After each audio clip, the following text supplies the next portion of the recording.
அருள்மிகு நெல்லையப்பர் அருள் தரும் காந்திமதி அம்மை திருக்கோயில் திருத்தல வரலாறு 21ஆம் பகுதி. செப்பு பட்டயங்கள் செய்தி பெட்டகங்கள். அருள்மிகு நெல்லையப்பர் காந்திமதி அம்மன் திருக்கோயில் உச்சநதி அறம் வளர்த்த கட்டளைக்கு நிலக்கொடை குறித்த செப்பு பட்டயம் 1603ஆம் ஆண்டில் கீழ்வேம்பநாட்டு திருநெல்வேலி உடைய நயினார் நெல்வேலி நாத சுவாமி வடிவம்மன் உச்சநதி அறம் வளர்த்த கட்டளைக்கு குடநாடு வன்னிக்குட்டத்து தலைவமார் தருமதான விலை பிராமண பத்திரம்.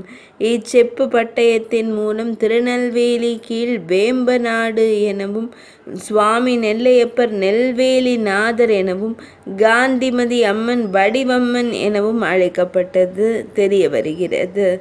இதில் குறிப்பிடப்பட்டுள்ள குடநாடு ஆராய்ச்சிக்குரியது.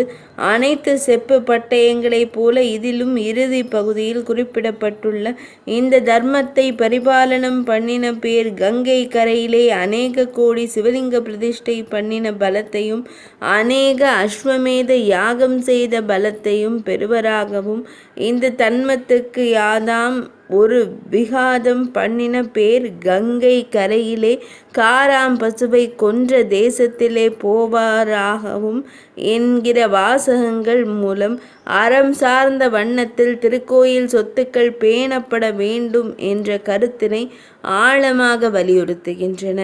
இத்திருக்கோயிலில் 10 செப்பேடுகள் உள்ளன. 21ஆம் பகுதி இனிதே நிறைவடைந்தது. அருள்மிகு நெல்லையப்பர் அருள் தரும் காந்திமதி அம்மனின் திருக்கோயில் திருத்தல வரலாறு இனிதே நிறைவடைந்தது.